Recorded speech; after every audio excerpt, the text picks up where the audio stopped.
Welcome, dear listener. Let your breath slow. Let the world outside soften, and let yourself drift into a story meant only for quiet hearts and sleepy souls. Tonight, we journey to a place tucked away from time where warm soil remembers. Gentle hands, where petals whisper in the hush between heartbeats, and where a boy once listened. And a bloom answered. This is the story of Milo and the garden that grew something more than flowers.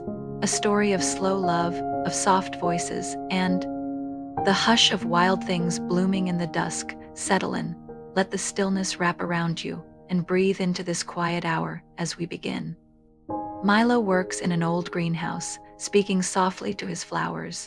One evening, a bloom answers back. The greenhouse had always stood at the far edge of the meadow, a crooked thing of wood and glass, overgrown with ivy, its panes fogged with dew each morning like dreams clinging to memory.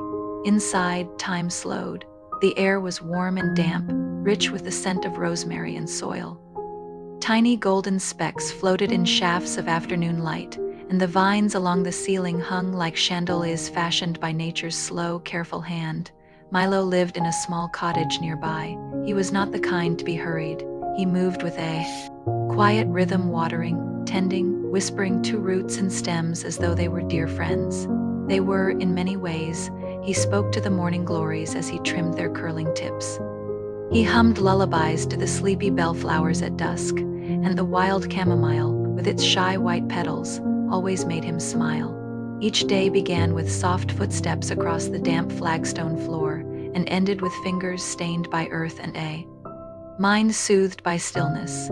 Milo had lived this way for seasons uncounted, and though there were no voices around him, no knocking at his door, no letters in the post, he didn't feel lonely, just quietly wishing, in some half-formed way, that someone might one day sit in the corner chair and watch the lilies bloom with him. One evening, the light was amber and low. The sun had already slipped behind the far hills, and only the last warm rays glowed across the panes of the greenhouse. Milo knelt by a bed of blue anemones, brushing dirt away from the roots with delicate care. He whispered, as he always did, his voice barely more than the wind through tall grass. "There you are," he murmured, "still here, still growing." The petals trembled just a little, not with breeze. The air was still. He blinked, then heard it. A voice no louder than the curl of steam from a teacup, no more startling than the hush of a page turning, spoke back. "Thank you for noticing." Milo didn't move. He didn't startle or speak. He simply sat, hands still in the soil, eyes on the bloom. "You've been so gentle," the voice came again, softer this time, as though it too were unsure of being heard. Milo tilted his head slowly. "Was that you?" he asked barely. Whispering, the blue anemone trembled once more, and then silence. Outside, the sky deepened into velvet. A bird called once from the orchard, then fell quiet, and inside the greenhouse, Milo sat in stillness, the last golden light resting on his shoulder, and the flower he'd always favored, just barely swaying, as if breathing. He didn't question. Not really. It wasn't fear that settled in his chest, but a hush, a reverence. As though something old and gentle had opened its eyes for the first time in a very long while. He stayed there long after the sun had gone, his hands cool with soil, his breath easy and calm. And as the first stars blinked into the sky, Milo whispered, "Back, tell me your name." "If you have one." No answer came that night. Only the faintest scent of something sweet like violets and warm rain, and the feeling that he was no longer quite alone. The moon rose slowly, silvering the glass, and Milo, still kneeling, closed his eyes. The wildflowers swayed around the greenhouse walls, and somewhere in the deep folds of sleep, he heard the voice again, a smile behind its sound. Soon. Following the whispers, Milo walks into the fields, guided by the scent of something familiar. In the soft light of morning, the greenhouse breathed with life. Dew clung to the glass like tiny stars caught in stillness, and the wild mint curled along the windowsills, stretching into the day. Milo moved gently between the rows, his watering can warm in his hand. His boots made no sound on the mossy stone floor, and the silence around him felt different now, not empty, but waiting. He paused beside the bed of anemones. the same bloom, dew glistened and half tilted toward him, seemed to lean into his gaze. Was it real? He asked softly, not expecting an answer. But the scent that rose was unmistakable, not the usual earth and leaf, but something sweeter, like honeysuckle and old paper, like memory folded in time. Milo closed his eyes. In the hush behind his thoughts, he heard a whisper again. Not words, exactly, more like the feeling of someone smiling in the dark. He stood there a long while, the morning sliding across his shoulders like warm linen. And then, without planning to, he stepped outside. The greenhouse door creaked open into the world, and the fields beyond shimmered with early light. Grasses bowed with the breeze, tall and golden and swaying like dancers in slow motion.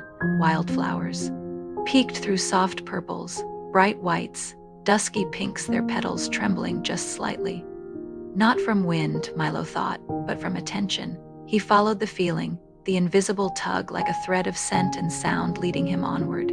Each step was easy, as if he'd always meant to walk this path. The meadow opened before him, quiet as breath, and overhead, the sky was the color of milk glass, soft and infinite. He passed a crooked tree, its bark curled like parchment, and a low wooden fence, long forgotten and overgrown with sweet pea vines. And all the while, the feeling grew as though something just ahead had been waiting for his footsteps. The breeze shifted. The scent returned, faint but unmistakable. Warm rain and violets, like before. He paused near a patch of tall bluebells, and this time the whisper was clearer. This way. Milo didn't speak. He simply turned, drawn by the invisible thread, his heart a gentle hush inside his chest. He passed through a stand of birch trees, their white trunks glowing faintly, their leaves rustling like old lullabies beyond them. A hill rolled gently up, its crest lined with wildflowers of every hue, and at the top, nothing, just sky and silence and the wide stretch of the world. Milo sat. The grass was cool beneath his hands. The wind moved through the flowers with a sound like sighing. He leaned back, watching the clouds. Somewhere below, the river murmured. Above, a bird circled lazily, and in his chest, a new kind of quiet began to bloom, not the quiet of solitude, but of listening.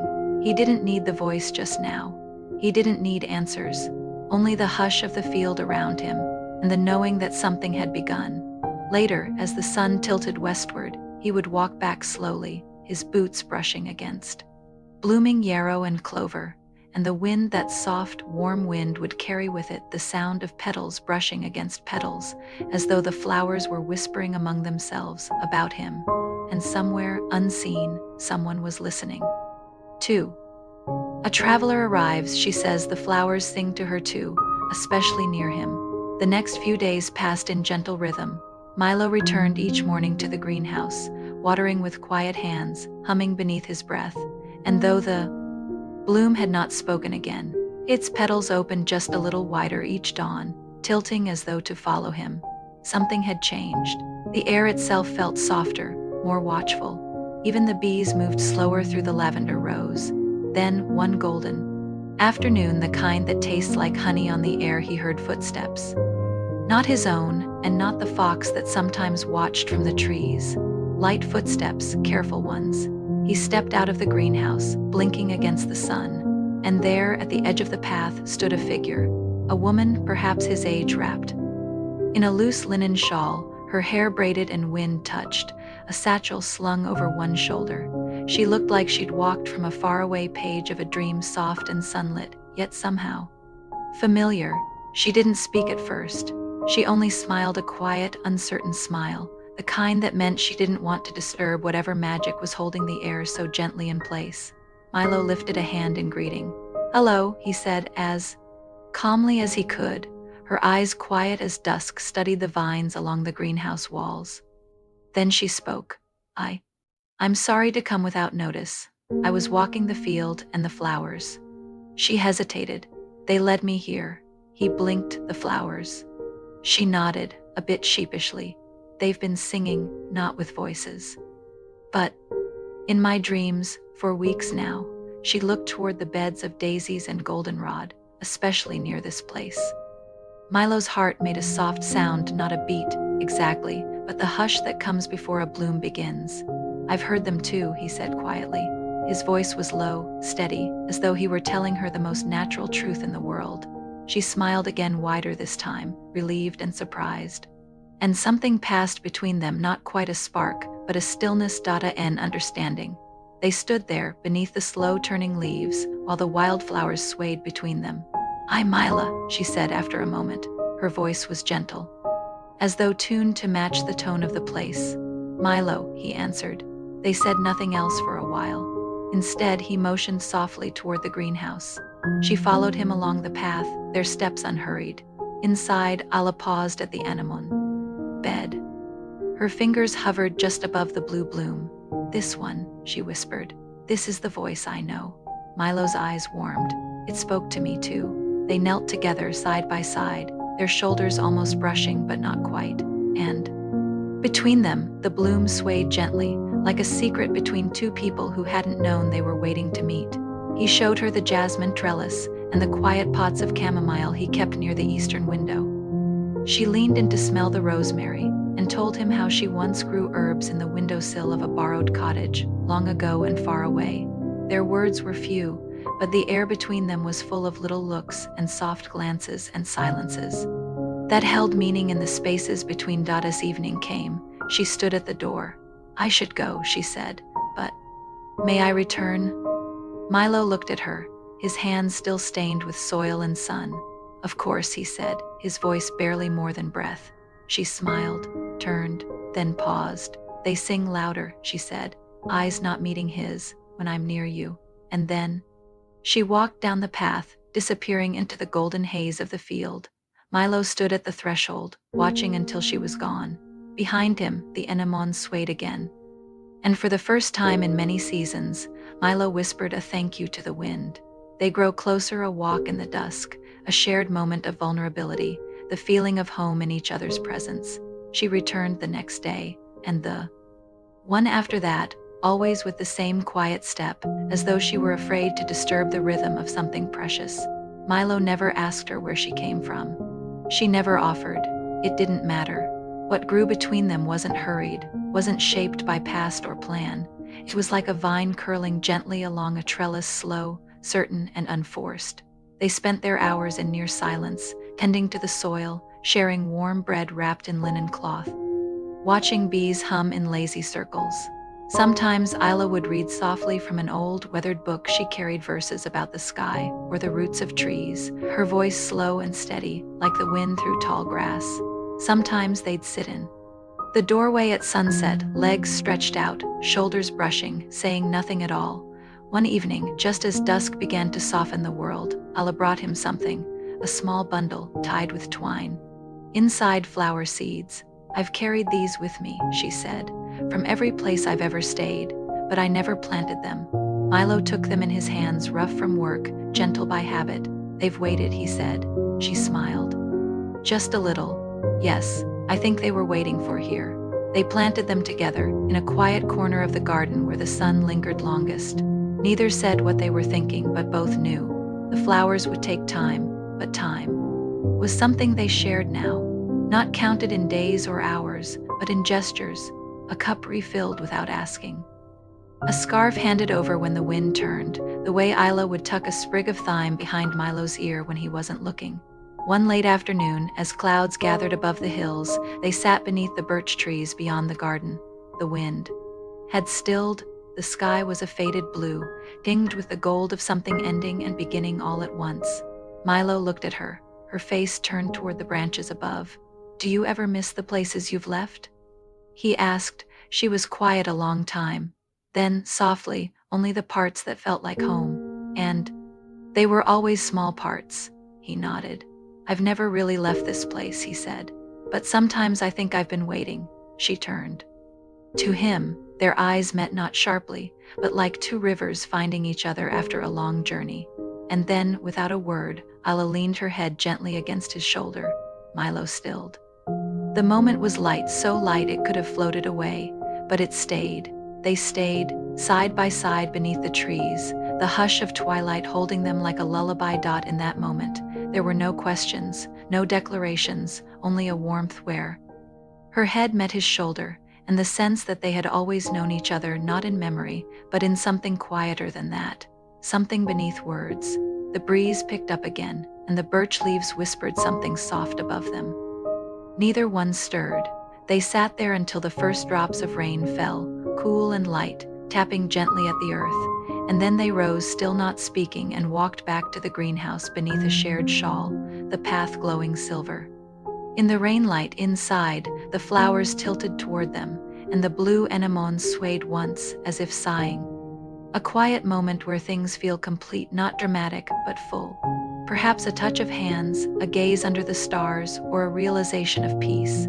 The rain passed gently in the night. By morning, the garden was quiet and soaked with silver. Petals glistened, leaves bowed under soft droplets, and the air smelled of earth, moss, and something newly awake. Milo moved among the flowers with slow footsteps, the cuffs of his trousers damp. His palms warm against wet ceramic pots. Isla was already there, sitting cross-legged on the stone bench beneath the trellis, watching the raindrops collect along the edges of the ivy. She wore his old shawl, the one he always left folded on. The back of the door, it looked softer draped around her. He said nothing as he approached, but she turned toward him with a smile that reached all the way to the quiet in his chest. "I dreamed of this place," she said. "Before I knew it was real." Milo sat beside her, close enough that their knees touched. Not quite on purpose, but not by accident either. "I used to dream of someone walking toward the greenhouse," he murmured. "The wind plays with the wildflowers, humming softly. Their voices blend into lullabies. Morning drifted in like a sigh. The world was wrapped in a soft gray mist, settling gently across the fields like a well-loved blanket. Birdsong came slow and sleepy.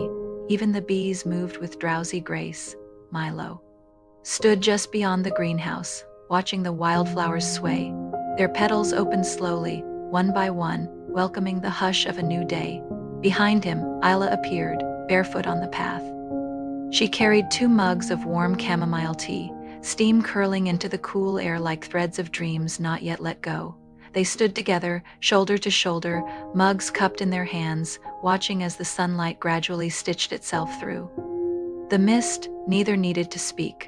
The garden had grown fuller in these past days, not just in leaf and bloom, but in feeling. The air felt richer, the soil warmer, and the silence between them tender. Later, as the sun climbed higher, they walked through the fields side by side, the grasses brushing against their hands, the wildflowers leaning gently toward them. The blooms seemed brighter this morning, their colors softer, as though they too were in some kind of peaceful dreaming. A breeze stirred, carrying the light scent of violets, and with it the faintest whisper, "Thank you." Neither Milo nor Isla looked around. They simply smiled, as if they'd been expecting it. In a quiet glade where the stream curved wide, they sat beneath the tall foxgloves, the sun dappling their hair, their fingers still lightly interlaced. Milo watched a dragonfly hover, its wings catching the light like stained glass. He turned to Isla. "Do you think the flowers will remember us?" She looked up at him with soft, steady eyes. "They already do," she said. "They always have." The wind passed again, a lullaby through the petals, 1,000 tiny voices blending into one soft song. As the day wore on, they returned to the greenhouse, to the stillness that had become theirs. Milo brewed tea. Isla tucked fresh thyme into the corners of the windowsills. They moved like a dance practiced over lifetimes, each motion a thread weaving them deeper into the place, into each other. And when twilight came soft and violet and gold, they sat on the step once more, the same place where it had begun. The wildflowers swayed. The stars blinked into being. The moon rose, full and slow, casting silver light across the earth. Their hands rested together, warm and quiet. And for a long time, they listened not for words, but for the still music of things growing, of hearts softening, of roots stretching toward one another beneath the soil. The flowers whispered, the wind answered, and the night closed in gently around them. Milo leaned his head back. His voice was barely there, like the last light before sleep. "It feels like dreaming." Isla turned her face toward him. "And maybe it is," she whispered. And so they stayed, not chasing time, not needing to know what came next, just 2 hearts quietly blooming. in a world that hummed like a lullaby, petal by petal, star by star, until finally, even their breathing matched the rhythm of the wildflowers, and all was still. And now, dear listener, let yourself settle. Let the hush of the garden drift softly over your thoughts. Let the wind hum to you, gentle and quiet, like the voice of someone who loves you deeply, without ever needing to speak. You are safe here. You are held. May your dreams bloom gently tonight, petal by petal, in the garden of your rest. Sleep well, through the fields, always from the east. She tilted her head. Did they ever reach the door?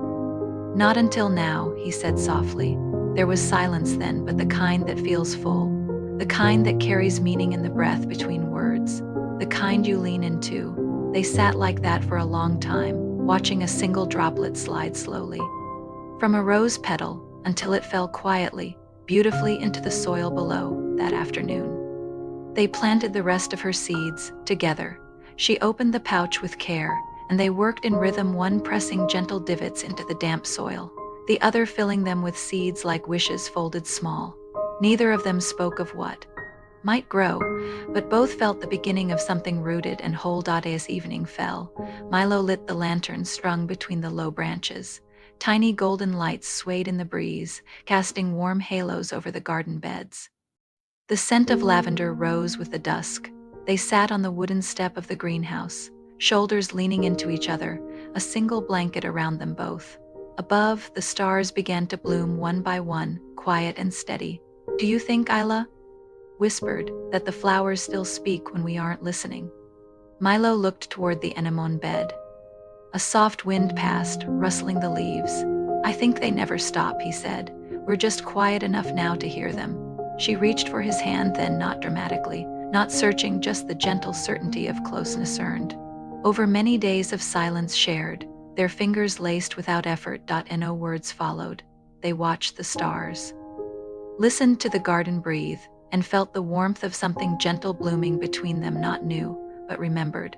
Milo turned his head, just slightly, so that his temple rested against hers, and in the stillness, in the hush that belonged only to nightfall and moonlight and things that grow slowly, they both knew this was home. Not the walls, not the vines, not even the earth beneath their feet, but this moment, this closeness, this quiet knowing between two souls who had finally met where wild things bloom.